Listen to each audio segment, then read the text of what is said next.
Hello, welcome to the show. My name is Frederick Marx, and I'm your host today. We thank you very much for being here for this latest edition of Keelingo Live. What do we do here? We talk about all things translation and the ways we and other companies like us fuel globalization and generally make people's lives better.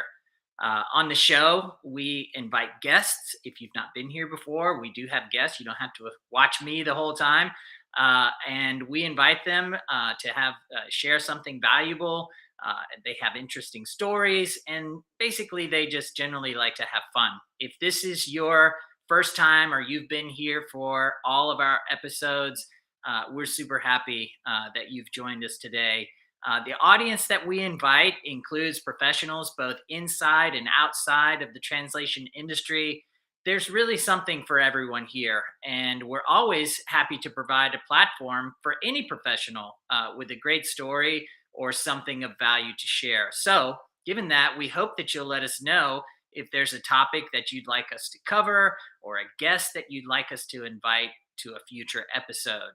And if you haven't already done so, this is for those first timers, or even if you've been here every time, please be sure to subscribe to Keelingo and follow us on your preferred platform so you'll always be in the know when we publish future episodes or cover a topic that's of particular interest to you. So, in this series, we are talking about some very specific things for several episodes. And in this case, we're talking about professional life hacks.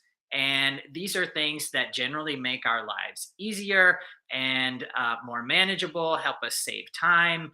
And in my previous episodes, I've been super lucky to have professionals from Keelingo that are experts on these matters to join us. Like, for example, in the first episode, we had our director of production, Agustina Luciano, and Ludmila Albello, who is the director of technology and innovation. August, she shared with us her life hack, which is checklists, and we learned about this checklist because or her penchant for a checklist from her organization of her fridge, believe it or not. So checklists were always something that she used to stay organized. That was a great episode. Ludmila chimed in with a lot of really insightful comments on risk management. So that was a great episode. In the second episode, our VP of Operations, Virginia Careto, was here, and Alexis Ortega as well. Veer talked about time thieves, these things that creep into our lives that steal our time and make us less productive.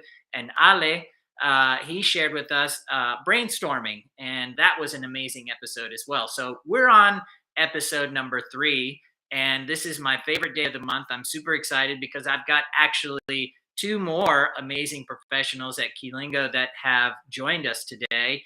And we're going to go ahead and take a couple minutes and get to know these experts. And so before we do that, I'd like to invite them both onto the screen just to say hello. Hi Hey there. guys, how are you? Hello, Hello, Fred. team. Hi, Fred. Hi, Awesome. Marty. How everyone out there?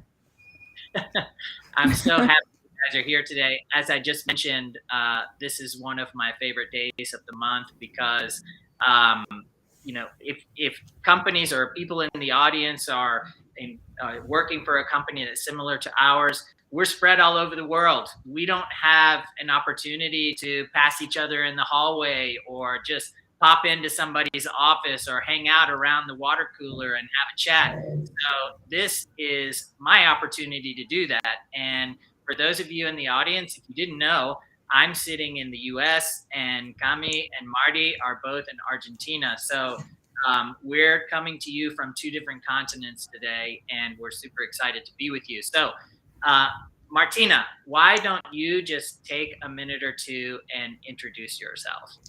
Thank you, Fred. Thank you guys for having me today. So these are the perks of home office, and I'm so glad to be able to meet you today. I'm Martina. I'm the interpreting manager at Keelingo, and I usually manage all the interpreting projects. That's awesome. And I do want to share a fun fact about Marty. In addition to being amazing at her job, she actually comes from a family of accountants. As we like to affectionately refer to them in the US, we call them bean counters. But Marty actually has no affection whatsoever for numbers. So, Marty, just quick question. How did you survive in a family full of numbers people and end up getting into the translation industry? So that's so true, Fred. My dad is an accountant. My brother is an accountant too. My sister-in-law actually is an accountant. So I'm surrounded by them. And actually, it's a fun fact that there's three of us.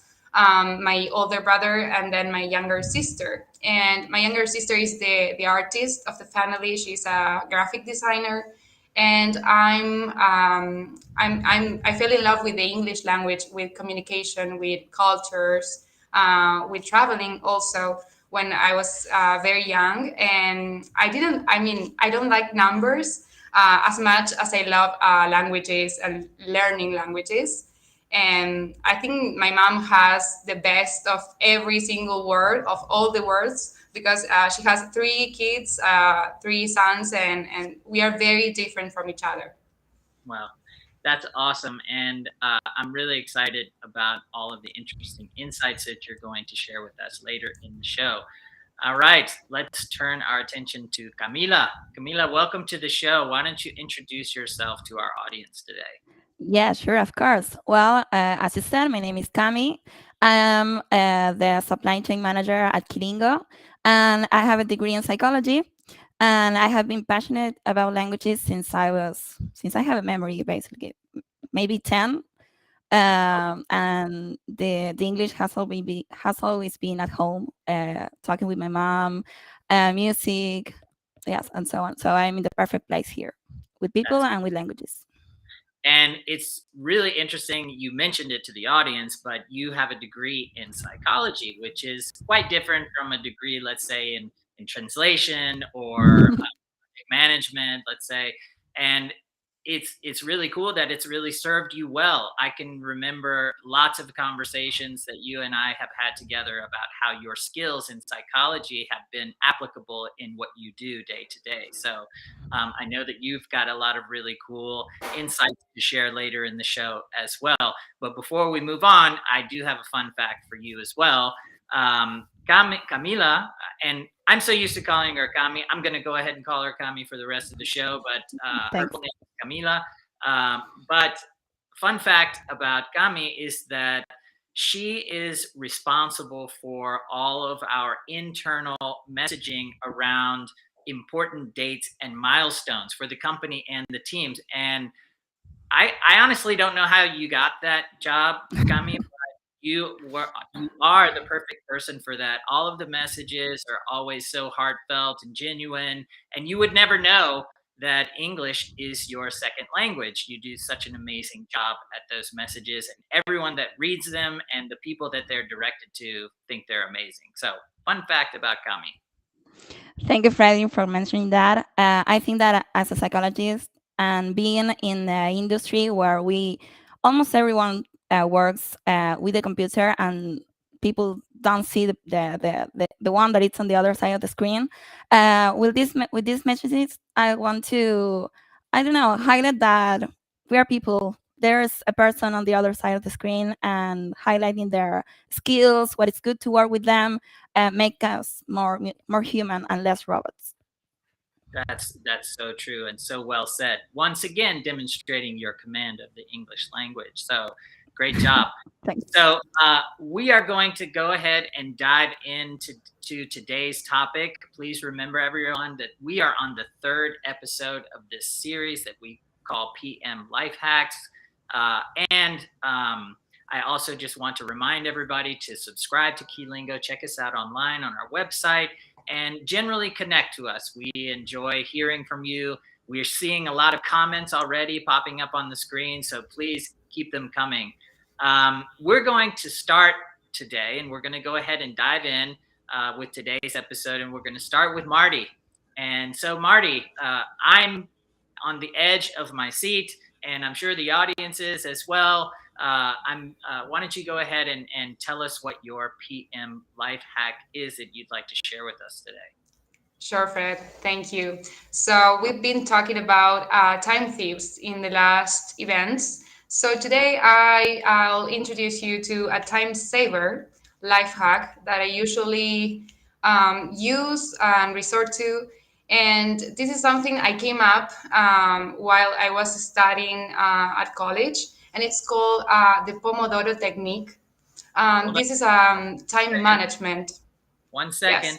Yes, sure. You said that word so beautifully, Yeah. and I'm not sure that everybody can say it as beautifully as you can. So break it down for us. What, just so that we all hear it. Say it nice and slow so that we can hear what it is.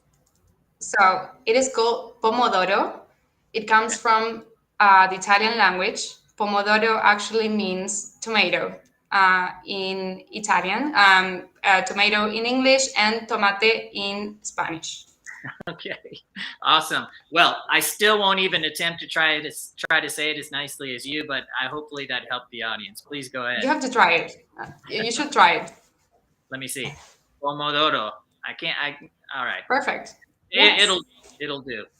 Go ahead. Hey, you're good. So this is a technique, a time management technique. We're talking about PM life hacks, how to make your life easier and more efficient. And so the Pomodoro technique found me in a sort of way while I was studying for my final exams at college, and mainly. It was born in back in Italy in the late 80s. It was developed by a cook, actually, someone called Francesco Cirillo. And the idea and the inspiration was that in the kitchens, in the Italian kitchens, they used to use kitchen timers with the shape of a tomato, actually.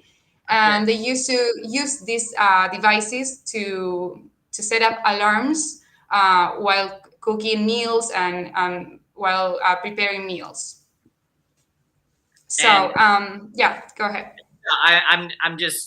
I'm curious where this is going because we're talking about kitchen timers and life hacks and saving time and just generally making our lives better. How does a tomato shaped kitchen timer improve our lives? I know you got something really juicy here, and pardon the pun, tomatoes, if they're good, they're juicy. But anyway, how does this uh, improve our lives, Martina? Definitely. So I guess that everyone in the audience don't use like nowadays kitchen timers or alarm clocks like the physical, like the regular or the typical alarm clock, but you use your smartphones or maybe some app in your computers. So it has to do with that.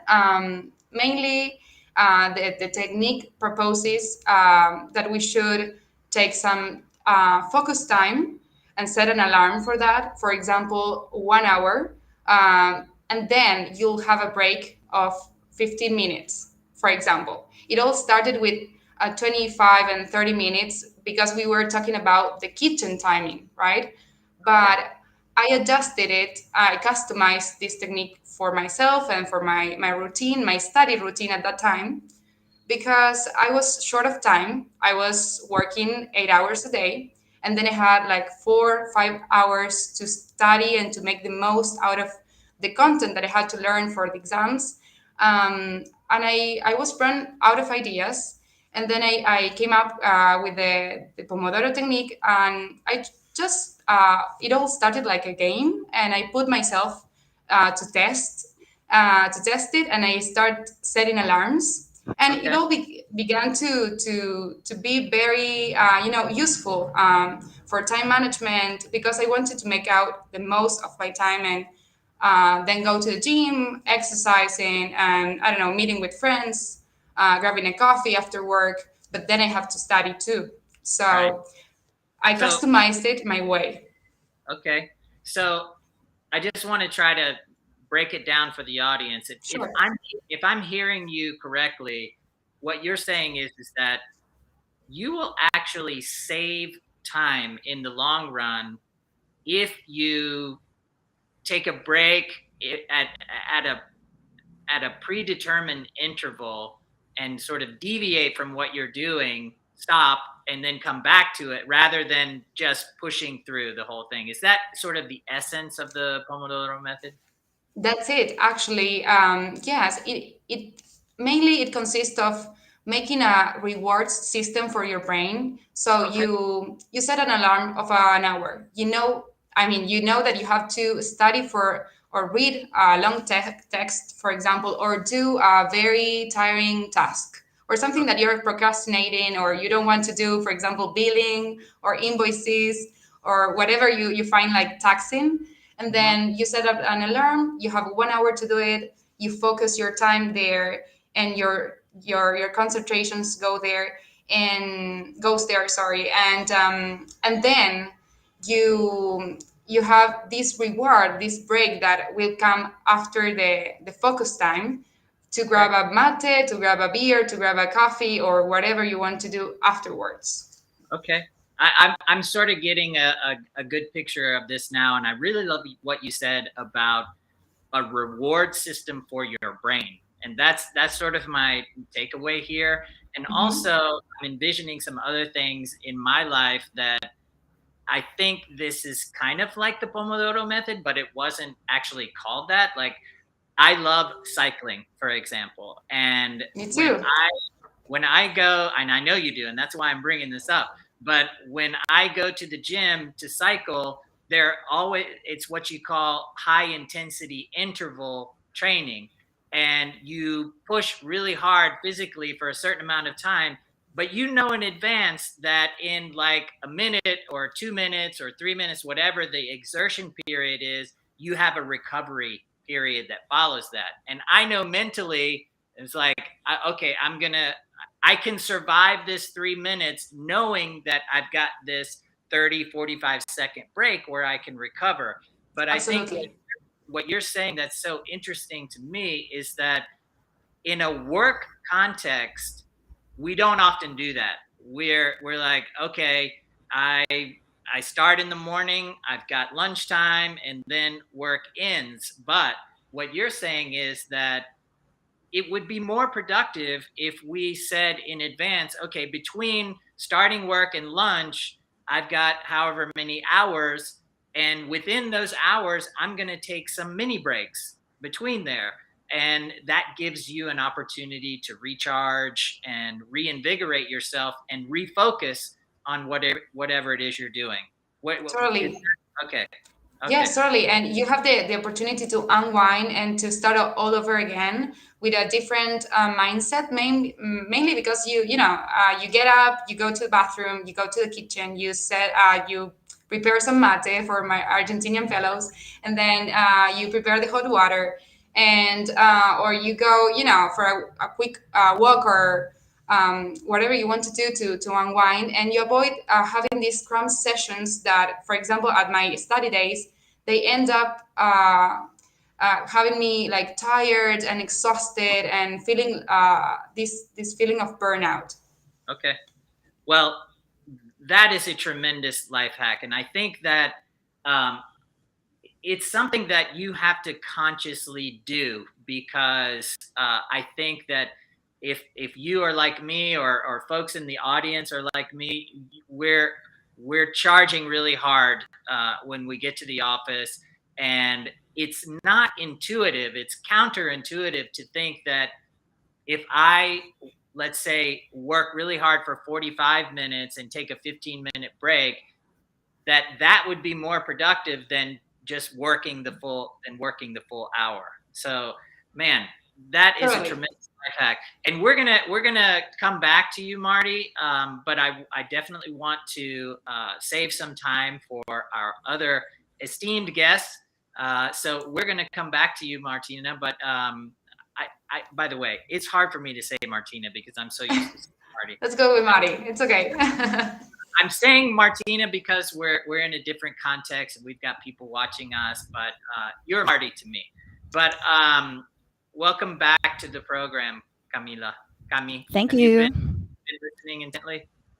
Oh yes, and I noticed that Marty gave me like a hint to start my topic. Thanks, Marty.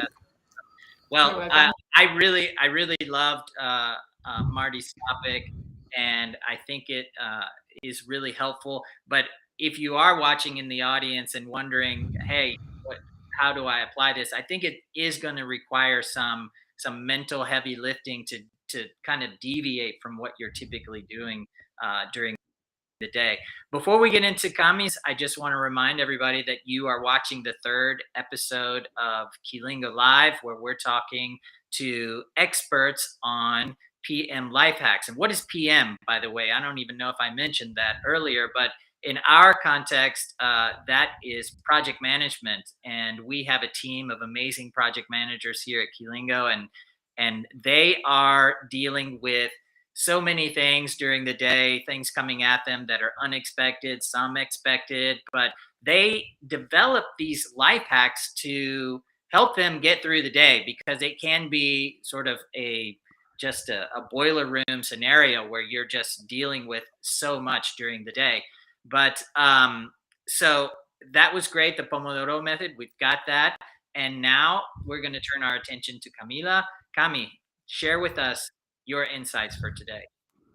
Okay, I want to start with something. Happy and healthy people work better. We have to start from that Okay. and learn that we work with our brains and we have to train our brains as it is a muscle. And I want to ask the audience here, and hello to the audience. Thank you for being here. I want to ask Frederick and the audience if have you ever heard of the word or concept burnout? Oh my gosh, I'm going to answer for the audience on behalf of the audience. I hopefully will get a lot of comments here, but absolutely, this is such a timely topic. Burnout is something that you read about in papers and hear about on other professional networks, LinkedIn. It's a super common thing. Yes, if we Google the word burnout or the concept, we will see a lot of links and papers and articles from the news explaining what it is about. But unfortunately, I believe that not all of them advise us as workers how to prevent the burnout. Well, So, I just want to yeah, stop you right there really quick. Guys, I mean, hold on to buckle into your chairs here, because you're about to get some really interesting insights here. You heard the introduction, but Gami is a trained psychologist. So if anybody is qualified to talk about workplace burnout, it is Gami. So please proceed. thank you. So, burnout have been a topic of interest for many, many years. But as I said, not in a preventive way. So, in order to give you a little bit of history, according to the World Health Organization, the burnout is chronic stress at the workplace. So, it's not like it's Sunday and you don't want to go to work on Monday because you had a nice weekend and you're tired and you didn't get some sleep. So you say, okay, I'm burnout. I'm stressed. That we shouldn't confuse that with chronic stress at work. So let's start from that point in order to understand the following. Going on with the history, the first time that we heard the concept burnout was from Herbert Freudenberger in the 70s, so it's a long way. But it was not until Christina Maslach and later um, reconcept create the concept again in a three-dimensional way. What is this about? It means that um, there are three things that will help us to identify if we are burnout or not, and this is feelings of depletion and exhaustion, then negativism and cynicism at work, and last but not least, reduced efficiency at work. Now, So these three say, no, yeah. I was just going to ask you really quickly, do you have to feel all of those three at the same time, or is it if you're experiencing one, you're experiencing burnout? Yes or no? I'm not allowed to answer that question because first I don't want to misinformed people. Okay. All right. But in order to know if you are burnout or if you are starting to feel the signs of burnout, you should check with a professional. You should, and this again gives me like the introduction for the following: Okay. how to prevent this. All right. Good. Okay. So finishing with what I mentioned about Maslet, is that there is a survey and inventory. It's a tool that psychologists use to measure burnout, and it works according to these three dimensions. Okay. Regarding the prevention, we should always consider that we should hear ourselves. How to prevent this? Self consciousness and mental health. Okay. Interesting. So, I'm just curious though. And by the way, you mentioned that early in your comments that Herbert Freudenberger was in 1974, and you said that's a long way back. It's not a long way back for all of us. No. No, I Sorry. mentioned that. It's a long way back for you, but not for me. I remember 1974. But this is a super interesting topic, and I appreciate what you said a moment ago about not being able to talk about whether it's all three or one, and that if you are experiencing what you believe to be symptoms of burnout, you should actually talk to a professional. Is that right? Yep, exactly. However, there is a way to help us to avoid burnout or these symptoms. Um, and here's where I like to bring the Kilingo life hacks, because that's why I bring this topic. The Kilingo, the life hacks will help us to organize our work and how we invest the time working smart, work smart and hard, but never forget that you have to be aware of how you feel and identify when you say, I can't do this no more, I need a break. Okay. And then you restart feeling better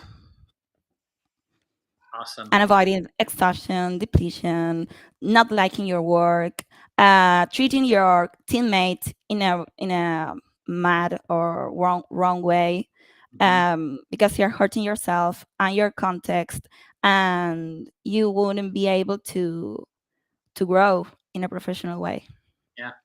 I can recall on a couple of occasions, Kami, where some interactions that you had at work weren't particularly positive. And it wasn't with another Kilingoer, it was somebody outside of the organization, but it represented a challenge for us in how to respond to that negative energy.